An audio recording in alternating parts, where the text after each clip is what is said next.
Welcome to the Estate Professionals Mastermind Podcast, a podcast for estate professionals who earn more, work less, and make a huge difference in their communities. If you get value out of this free content, be sure to check out probatemastery.com, where you can get live classes, access to weekly coaching, and valuable courses. To learn more, visit probatemastery.com. Now let's jump into this week's content. This is the Probate Mastery weekly coaching call. I think we've got some glitches that are happening through our email system. Everyone should have gotten an email an hour ago. I don't see where that email actually went out. I've had some glitches through my email system a couple of times this week that we're working on. But that's okay. Those of you that are here, welcome. And if we get a bunch of other people pouring in 10 minutes later, it's all good. We'll talk through some things. How are you guys doing? Courtney, you good? Good? Sorry, I'm on mute here. I'm great. I'm feeling great. Yes. Good. So we're gonna go ahead and get started. I want to open today, and then I'll let those of you that are here help steer the conversation. I'm gonna open today by kind of talking about overwhelm in the probate space, overwhelm in your business as a whole. Courtney mentioned something to me earlier today that Courtney, I didn't prepare you for this. It didn't even really stick out to me at the time that you mentioned it to me, but it was really good for combating overwhelm. And I don't know how many here or that are watch this after the fact ever experience overwhelm in your business or overwhelm when you're building out the niche, but it's really common. I had a coaching call today, and I kind of liken it to pouring syrup on a pancake or a waffle. Okay. And I want anyone that's listening to this after the fact to let me know if this feels like, which one of these feels like it resonates. So when you have a pancake and you pour syrup on it, what happens? What happens when you pour syrup on a pancake? Where does that syrup go? Goes to the center, then oozes over and out. Everywhere. Yeah. Everywhere. And Yeah. then on the flip side, you pour syrup on a waffle, what happens is it fills up the tiny little compartments and you can kind of contain it a lot better. So many people, when they're adding in a niche into their business, or maybe they're new in the real estate business, they're a new investor, a new wholesaler, a new realtor, they're experienced, but they're adding a niche in. A lot of times they take some of the training, some of the tools, some of the techniques, and they pour it on that pancake, and it just runs everywhere. And it's hard to contain. The feeling of overwhelm gets to be very extreme. So I want to be able to recognize when there's things like that that are causing you some difficulties, causing you some problems and some overwhelm, and making you freeze up, and recognize those and be able to dial it back and intentionally focus on a square at a time, just one square at a time. Um, I am going to share a screen, and this screen is going to kind of talk a little bit about something that we go over in our probate coaching in our probate coaching world. But I want you guys to kind of see a little bit of how you might be able to treat your business more like a waffle, where you don't run all over the place and get completely overwhelmed. So these are probate baby steps. Now, if you guys want to go out and duplicate this on your own, I'm not meaning this to be a commercial, but there is a tiny bit of a commercial inside of this. This is what we coach on in our small group and our one-on-one coaching sessions when we're focused on probate, or when we're focused on any niche in our real estate business.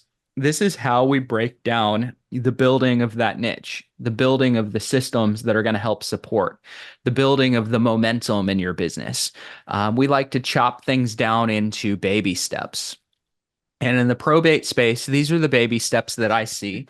And some people dabble a little bit in a few different baby steps at a time, but this really helps kind of concentrate on the different areas. And the first baby step that we focus on when we're building out a probate niche and an estate niche into our real estate practice is the learning step.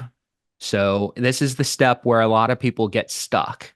If you can take your learning step and you can chunk it down into a few actionable steps that when they're done, it's you know that it's time to move on, you'll be in really great shape. So obviously, because we run probate mastery, the first step in the learning phase is taking probate mastery. Now, I think everyone here has probably taken that.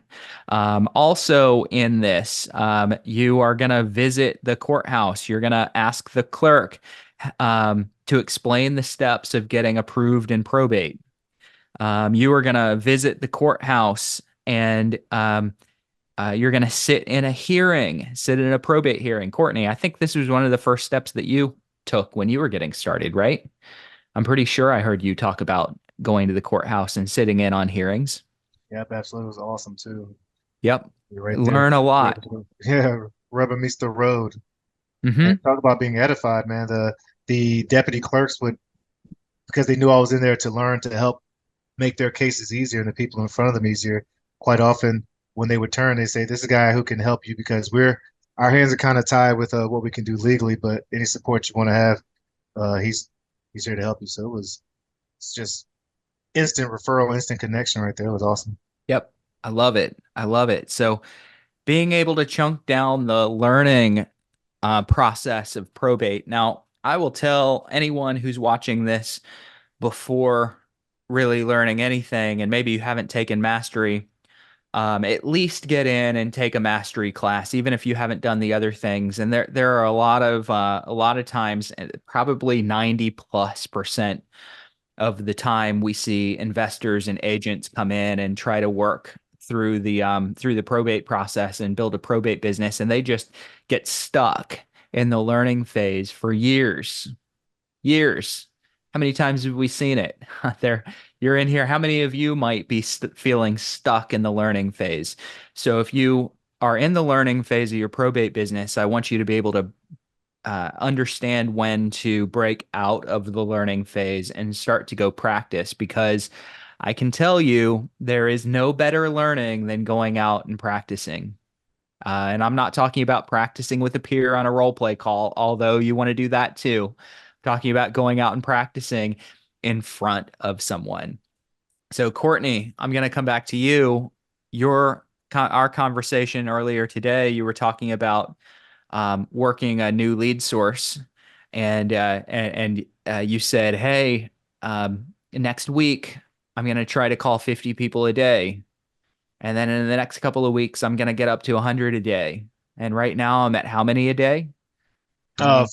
well, 40 day. I started with 25. I'm really just trying to have manageable increments, so I can get to know the system a little better, get accustomed to it, and then I can expand once I actually perform. So I try to take that with anything new, just like you're saying, break it up into small, manageable chunks. Yeah.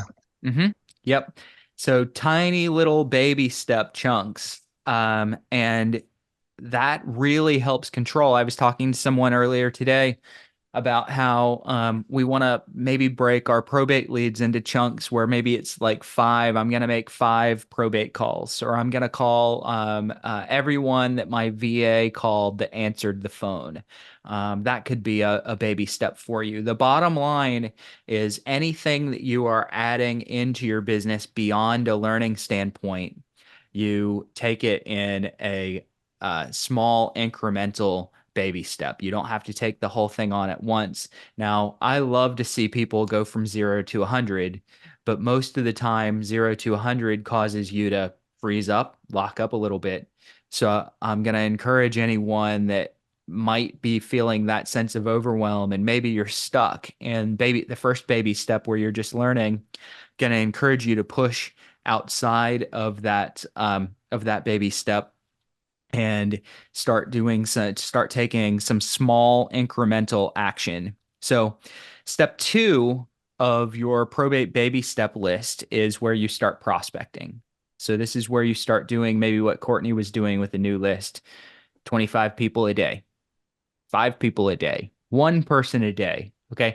I'll tell you, if you religiously make one probate call a day for 6 months, you're going to be ahead of 99% of not agents and investors.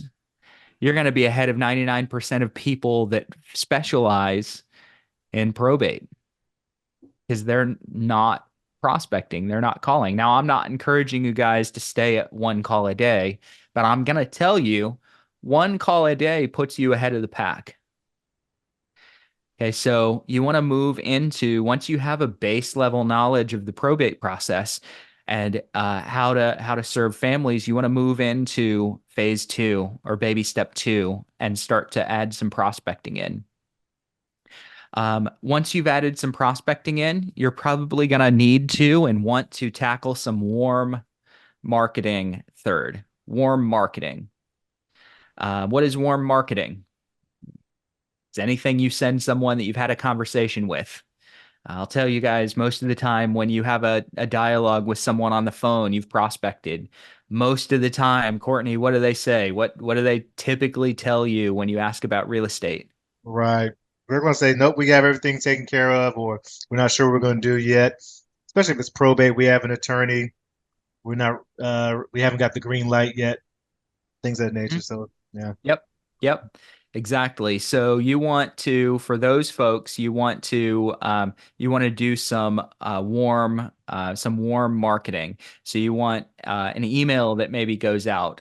Maybe over time you put an email drip campaign out. So you do a series of emails. But hey, listen, let's talk about baby steps. Let's talk about keeping things compartmentalized, step by step. You might want 52 emails going out over a year. Let's start with one. Start with one. You have a conversation. You say, "Hey, I'm going to send you some details on what I do. You can call me later." Let's get that one email ready where all you have to go in is change the name and an address or something in there and get it out. You can add more later. You can add more later. Maybe you put one single letter out the door to someone that you've had a conversation with. Again, you can add more later, but this third step is where we want to start focusing on our warm marketing campaigns. Um, Fourth step, we make some prospecting adjustments. So, guys, I want everyone to know here that just because we worked on prospecting in baby step two, just because we work on marketing in baby step three, doesn't mean that we're not going to come back to those in future baby steps. So, the fourth baby step, I've made some calls. I've got some more marketing pieces. I've been calling for a couple of weeks, hopefully. Now it's time to come back to this fourth baby step and start adding some tools and techniques to my prospecting and my phone calls and my conversation technique. Baby step five is going to be cold marketing. Now, I'm going to let you guys know that this is where some people move the cold marketing to the top of the list, and that's okay. Okay, cold marketing is a letter, an email, something that you put in front of someone before they know who you are, before you've made a call. That's okay. And I don't have a problem doing that if it warms your call up, if it warms your prospecting effort up. I generally like to put my warm mail a little bit ahead of my cold mail. I like to get those relationships and conversations started before before I jump into starting to blast people with cold mail. Because at least now I've got a pipeline of leads that I'm working, and now I can start to mix in a, some cold marketing, some letters, some postcards, some drop offs, different things like that. Sixth baby step is you start to put your vendor team together. You add attorneys, you add contractors, you add estate sale companies, you put your vendor team together in baby step number six. Baby step number seven is you begin to add value to your marketing and prospecting approach. So, what is adding value? It's giving people things that are going to help them with the probate process. Maybe you create vendor flyers, checklists, you create brochures and booklets and different things that people could use over time. So, baby step seven is where you start adding value. And if it takes you 5 months to get to baby step seven, don't beat yourself up. You're going to get plenty of business in baby steps two and three. Plenty of business in baby step two and three. So if you're not to the point where you're ready for baby step seven on day one, let's at least keep business coming in with those early steps. what ends up happening is a lot of people go, hey, I don't have my checklist. I don't have my flyer. I don't have my website. I don't have a brochure. I don't have these things. I'm going to wait until I have all these things. And then they're 3 months in and they've spent all this money and they've bought all these leads and they've done a bunch of things and they go, hey, you know what? This is overwhelming. I'm out. I see it all the time as a competitor. I actually like it when people come into a market that I'm in and burn out without doing anything after a few months. Courtney challenged me on this because Courtney lives where I live. Okay. So Courtney all of a sudden started implementing and doing things. And it is really encouraging having someone that's local, a peer, and a competitor doing the business, doing the work um, in a similar way that I do. It's actually very encouraging because I'm used to seeing people that don't do anything and they get overwhelmed and stuck and trying to push their late stage baby steps into stage one without doing the early stage. Okay, so going to create value with baby step seven. Baby step eight, we're back to prospecting. We're back to learning more about how to control a conversation. Baby step nine, we start to monetize our business. Let me tell you guys what monetizing your business is. It's everything from perfecting your listing appointment to starting to get vendor contribution on your marketing. One of the things that I've done in the past is I've gotten to the point where about 75 to 80% of all the marketing dollars that I put into marketing and generating leads were covered by vendors. There was a time years ago, this wasn't recent, but years ago, there was a time when I was spending about $30,000 to generate business per month, not per year, per month. And 75% of that money came from lenders and estate sale companies and contractors and different team members that were getting spin-off business out of our leads and out of our clients. And they were glad to pitch in. Nothing feels better than getting your marketing budget covered from your team members. Nothing feels better. Your marketing can run on a lot of super juice when you get it covered. So I want you guys to start to monetize your business late. 10th, once you have you're monetizing that business and you're monetizing that marketing, I want you to expand your marketing. This is where you're going to add letters, you're going to add drips, you're going to add different things. So let's get the basics covered first and then add. 11th is you're going to expand your partnerships. So you're going to start to add new partners and vendors.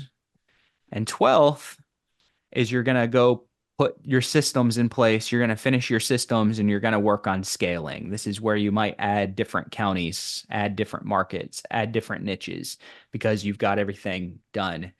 So I just want to encourage everyone. Of course, we've got a really small crowd here today. I want to encourage everyone to um, uh, chunk your business down into baby steps.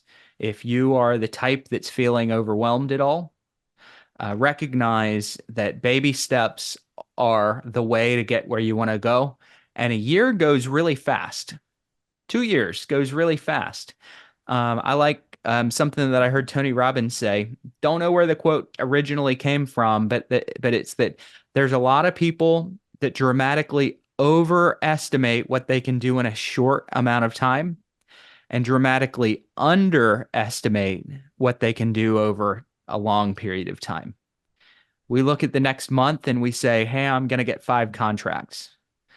And it doesn't happen and we get discouraged.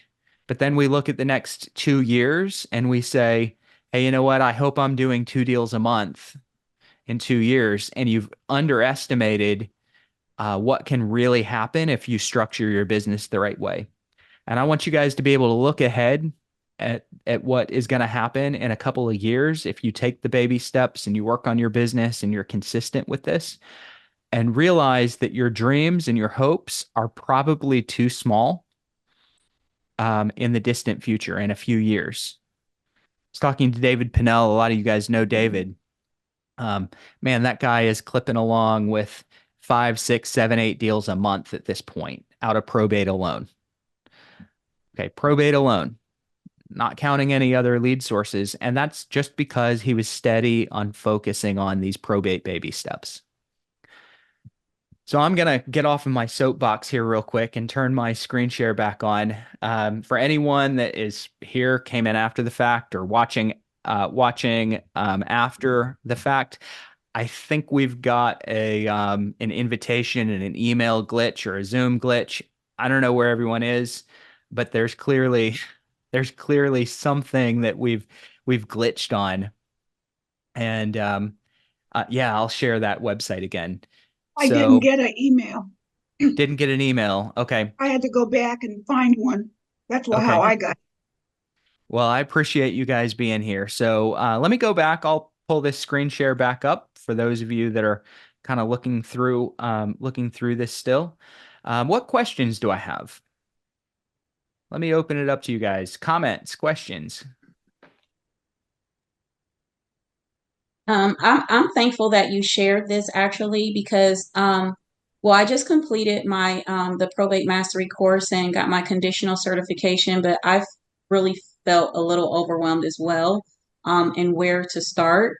So I really like this CRM, and what you just went through kind of gives me an idea of the baby steps that I need to take to start building out my business.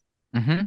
Yep, absolutely. Now, these are, for the most part, these are on the business activities Oh, that you okay. guys are going to Awesome. work through. So these are going to be focused on, hey, I'm spending some time, whether it be an hour a week, 5 hours a week, 10 hours a week, 20 hours a week. I had someone that shared that they were about 20 hours a week for the first month or two working on these activities. These are your systems that you're setting up that are going to make things easier for you. A mistake that I see some people make with these baby steps is they put every ounce of energy into them. These baby steps are not um, business generators, they're business sustainers. So if you're going to put time in on these baby steps, you need to also put time in on business generating your phone conversations. If you door knock, if you visit vendors, if you create YouTube videos, things like this, you also need to spend some time generating the business. Courtney, what's it look like for you? We've been coaching for a little while, and you're still building. What's the split look like for you? Yeah, that's actually what I was going to comment on too. It's I spend a good amount of time on Fridays working on one of the projects because um, I want to make sure I always keep, they say, income in first position. So I know that I'm always from 9 to 11, with very few exceptions, uh, prospecting, making cold calls or following up with warm leads. Then I do my content after generation after that. And then the other parts that are super important here, I'll work on lightly there, but I'll have that focus on Fridays so that I know, I can't really control my results, but I can control my behavior. And if I break it down to manageable small steps, um, it's really helpful. Another thing I think it speaks to really is, you know, uh, success breeds success. So if I'm trying to, I know I didn't complete it, but I many years ago, 10 years ago, I started with a marathon, and anyone trained for a marathon, they don't, you never run the full marathon. You break it up into small increments. Unfortunate for me, I got like a real bad knee tendonitis, and was just, I couldn't run past 7 miles. So, but when I was going through the training, it was small increments, breed success. And so this reminds me of that, being able to take something that I think it was Frankie who said, where you can build out your business, and you know that because you're doing these behaviors, that the good results will follow. So for me now, it's still more income generating activities in first position, and then with a focus on Friday. And that actually came from you, because I was prospecting every Monday through Friday. But you suggested, hey, there has to be some time where you can, uninterrupted, close the doors, get your coffee, turn off your phone and notifications, and just work on this. So I do that on about two Mhm. hours on Fridays. So on Yeah. Friday, so a couple hours on Friday, and what's your other? I count video time as an on the business. That's part of the baby steps. It's funny because some of these baby steps you'll camp on forever, Mhm. forever. I think one of the baby steps that you camp on is content creation, right? Don't Yeah. you? Aren't Yeah. you consistently doing that? Where do you put that in your week?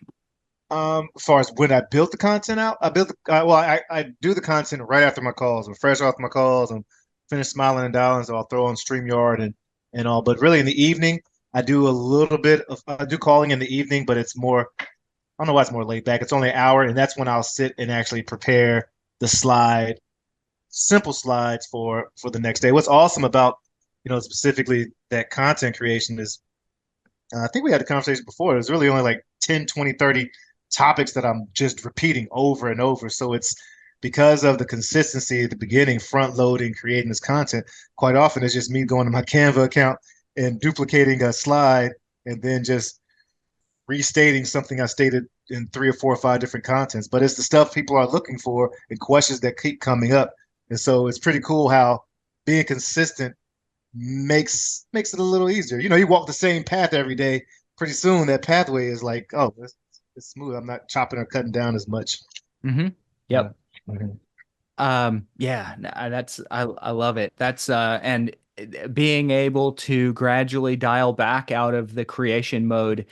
Yeah. Um, you know, at this point, I do some deals where I'm not heavily involved in the real estate business. We still get business, but it's because of relationships and systems. I mean, heck, Courtney and I, we're here in a market where we touch each other, and because of that, we're working together. And so there's ways of duplicating systems and replicating what you do, and kind of finding ways to dial your active time back little by little. It's not going to start that way, but you guys can get to the point where you're putting 5 hours a week, 10 hours a week into your overall real estate business and really generating a lot of business. And essentially you get at the point where it maintains itself when you learn to focus on the right things, when you've built the other systems out. So that's the dream, guys. That's what it may take you a couple of years to build, but that is what you can build when you're approaching your business in baby steps. And I'm going to say your entire business can be baby steps, but so are your niches. And maybe you perfect a niche and you go out and start working on another one. Maybe you add foreclosure, divorce, pre-foreclosure. Maybe you add some other type of lead generation for your business. There's just so many different things that you can do when you start to before just running headlong into a niche or into a business. If you can take a step back and say, how do I tackle this from a learning prospecting? So prospecting always needs to come second, guys. You've gotta be good at the point of attack when you're voice to voice or face to face. So learning prospecting, marketing, learning prospecting, marketing. What's my team need to look like, and how can I add extra value and benefit to my offer to attract more people? And then you just start to put baby steps together. You guys now have a probate baby step, but think about this for your other business as well. All right, questions. What do you guys have?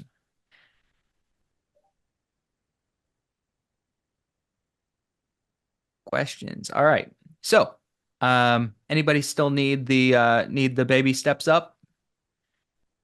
If not, I will stop my share and let's go. Let's take a look at chat. All right.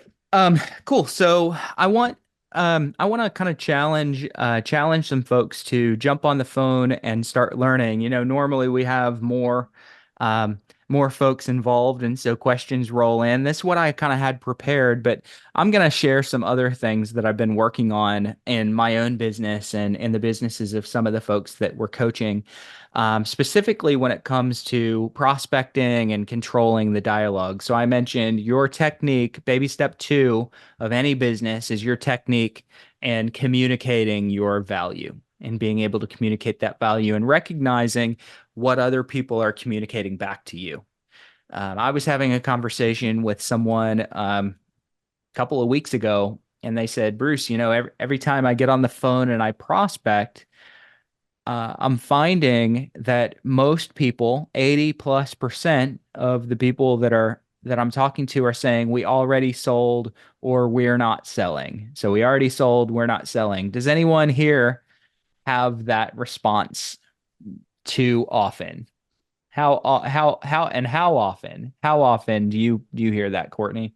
Is it 80, 90%? Of the people, I guess that's a rough. About 70 will say, yeah, we've uh we've we have it taken care of. Thank you so much, or we have an attorney. Thank Yeah. you so much. Yep. So we have it taken care of, or we have an attorney, Mhm. and us being able to recognize what they are communicating to us. So somebody says we have an attorney. What are they not communicating with that? So we've just offered help and they've said we have an attorney.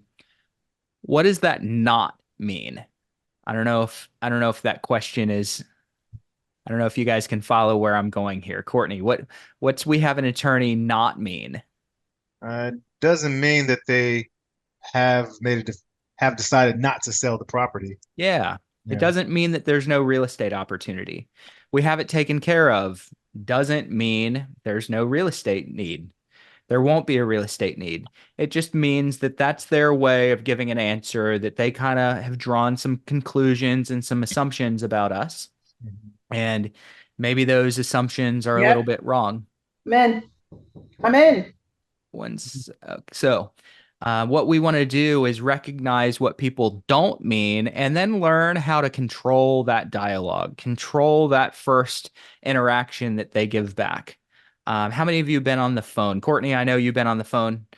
Deborah, Frankie, Laura, Mike, have you have you guys been on the phone at any like consistent, steady level yet? I have not yet. Haven't yet, Frankie? How about you, Me, Deborah? me either. I just Okay. got leads and I sent out letters to the attorneys and letters to the PR. Okay. So now I got to do some follow up. So I've been trying to figure out what I'm going to do, like an email or something. Mm-hmm. So What now's would the the email time say? to get on the phone. So now's the time to let that follow up be phone. I will tell you guys, there's a reason that I put cold marketing baby steps a little bit lower on the list. I am completely good moving the cold mail up higher. I know that it makes your conversation, especially if you're not accustomed to making uh, uh, an unannounced cold call. I know that that can be tough, and cold mail can warm that up. So I am all for you guys moving cold mail up the list into maybe baby step 2 before probate prospecting and step 3. I put cold mail a little bit further down the list because I'd like you guys to be good at making a call, good at following up your conversations with warm marketing, emails, letters, things like that, that are instead of, hi, my name's Deborah, let me introduce myself. It's more of a, hi, this is Deborah. It was great speaking with you. So let's, in a perfect world, I want those relationships starting to be built so that your warm marketing can start working. Have a few emails, have a few letters that are, it was nice speaking with you. Here's information on what I do. It's going to be much more welcomed. It's going to be much more likely to be read, much more likely to be kept than something that they weren't expecting and cold. Now, I have to be crystal clear. You need cold marketing in your business. And cold marketing is can be really beneficial if you're going to follow it up with a phone call. So, knowing that the majority of people are going to lean toward resistance, so they're just going to lean a little bit more toward resisting you, toward telling you, we have an attorney, we've got it all taken care of, don't need anything. They're going to lean toward that. I want you to give them the option of saying that in a cooperative way versus a combative way. So I want to take whatever negative that they would have given you and give them that as an option in a way where they're saying, yes, things are covered versus no, I don't need you. Okay, they're going to say it. They're going to want to resist. Why? They don't know you. They probably don't know what they're going to do yet. Second. And third, they don't know what they don't know. So why are they going to take an option that they didn't even know that they needed? So for those three reasons, I think that the majority of people are going to try to hold you off. And if they're going to try to hold you off, I want to make it a yes, I don't need you versus a no, I don't need you. I can work with yes. It's hard to work with no. So the differences when you are having a conversation with someone and getting a yes and a no is really simple. I might say, "Hey, is there anything that you need? Is there anything that you need, or do you have everything handled so far? Is there anything you need, or do you have everything handled so far?" All of a sudden, they're going, "Yes, I have everything handled so far." If I were to just come out and say, "Can I do anything for you?" They're going to go, "No, I have everything handled so far." So turn that resistance into a positive thing. Turn it into a yes. They say, "Yes, I have everything handled so far." That's such good news. Listen, I'm going to send you some details on what I do, and you can call me if anything comes up that you need. Is that fair? And all of a sudden, you've taken someone that is trying to hold you at arm's length and you've taken it and made it like, "Oh, okay, perfect. Yeah, absolutely. You can send me information." It's not the best relationship that you could possibly have, but it's a great um, baby step into phone prospecting because now you're getting off of the phone with 3 or 4 people per call session that have said, "Yeah, send me information." I can work with that. I can work with that. And later in baby steps 5 and 8, I can start to perfect and really do good things on those conversations. But first step is I want to turn the no, I don't need your help into a yes, I don't need help right now. Other examples of that in your opening questions would be, do you have an attorney handling everything or are you doing this alone? So why would I ask that? Because many people are saying, "I have an attorney," and they're meaning that as in, "No, I don't need you. I have an attorney." So let's turn it into a yes, I have an attorney. Is this a perfect conversation structure, guys? No, this isn't the perfect conversation structure, but this is a great place to start. Hey, This is, Bruce, yeah. sorry. What I was noticing is even being able to get to that unique sales proposition or even get to allow them to, that sit that stage. I was having to, and I found a lot of success with this. I've had to like throw them off by giving them a chance to say no at something real small. So for instance, my calls, I'll start them off something like, "Hey, this is Courtney," or I'll say the person's name. "Hey, this is Courtney from Estate Pro Service. We're offering real estate or probate services to families going through probate and fill in the county." And then I say, "But sounds like I'm catching you at a bad time." And that right there seems to release all the pressure. And usually folks will say, "Oh, no, no." And then I'll still say, "Well, great. I'm not going to take up too much of your time." And then I'm going to start implementing that type of phrase that you just used so that I can start going for the yes, and we have it covered. But I was finding before I was saying what sounds like I caught you at a bad time, as Mhm. opposed to did I catch you at a bad time? I'm assuming that I caught them at a bad time. They're giving me permission. Now they're saying, "No, go ahead." They've given me permission to talk, and now I can open up with even more of that.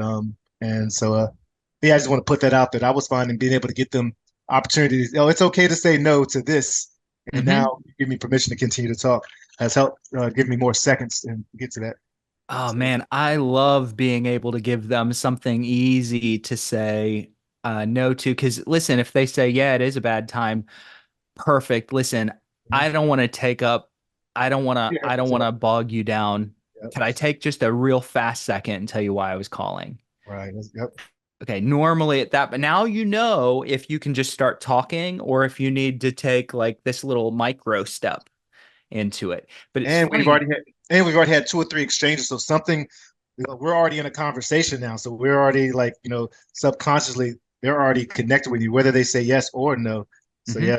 yeah. You're not talking at them anymore. Yeah, it's a back and forth. Man, I love it. That's awesome. So learn how to ask the appropriate questions early. And if there's a particular response that you're afraid of hearing, turn it into a good thing. So I've just given a couple of examples of responses that a lot of times agents might be afraid of hearing. Um, what what do you guys maybe and if it's the attorney question or we've got it handled, that's understandable. But is there a response that is maybe worrying you that you might hear that's holding you back from getting on the phone? Is anyone here been a little bit concerned about getting a particular response that they don't want to hear?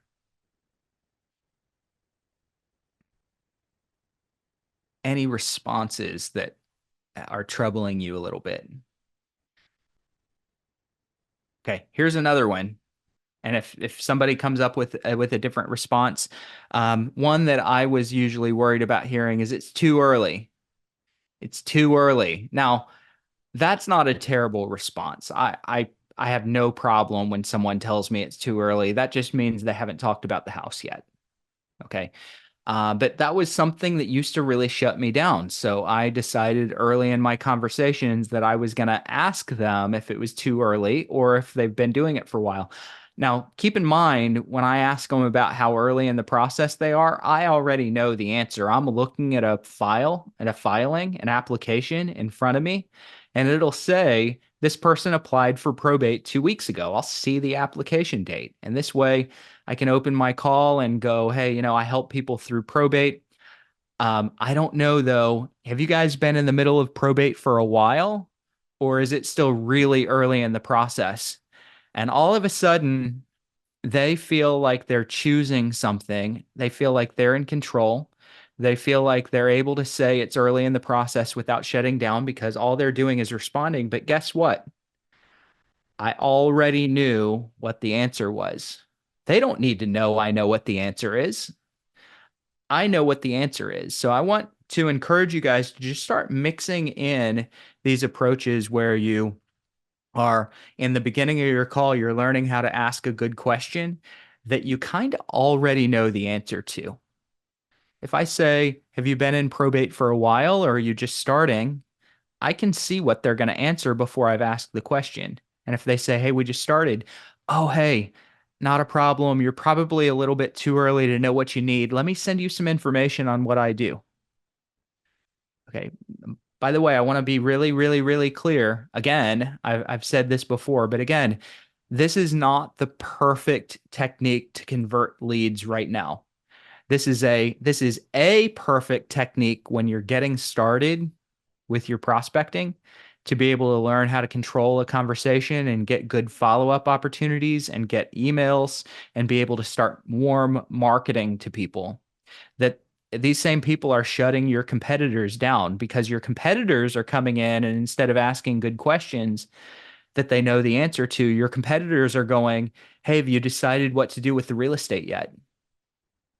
And because your competitor comes right out of the gate saying, hey, I saw you're going through probate. Are you going to sell the house? Your competitor is getting lied to.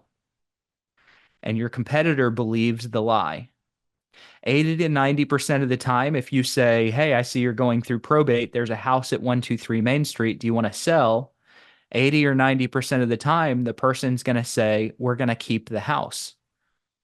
And it's just their defense mechanism. It's like, oh my gosh, I'm getting pressured. I don't want to be pressured. I'm just going to say I'm going to keep it, get this person off of the phone.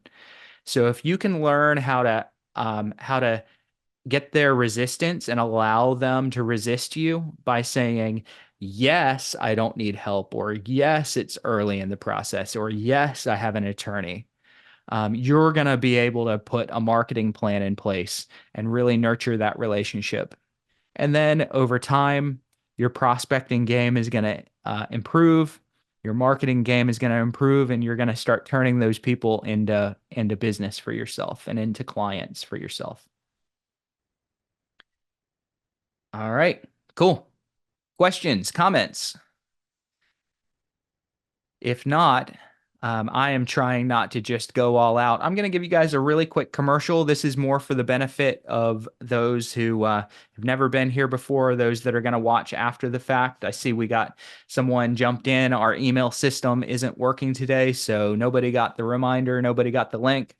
If you hunted it down, it shows me that you're pretty committed to being here. I appreciate you guys hunting down the link from probably past calls. Quick little commercial, just in case you don't know, you're watching after the fact. We do this coaching call every Tuesday. If you're watching it on YouTube and you want in on this coaching call in the future, go over to probatemastery.com, and up at the top in the menu, it'll say free coaching. Register for free coaching. Theoretically, and it's worked every week except for this week, theoretically, we send an email out about an hour before the Tuesday coaching calls where you're going to be able to join in on this, ask questions, get some coaching, get some training like we've done today. If you are looking for a certification or extra free training, you're going to find all of that over at probatemastery.com. The certification is a 5-session class. I think everyone here has taken it, but I don't know for sure. If you haven't taken the certification, I am doing it live this Thursday, next Thursday, the Thursday after, the Thursday after, the Thursday after. So Thursday for 5 weeks in a row, we're going to be doing our probate mastery sessions.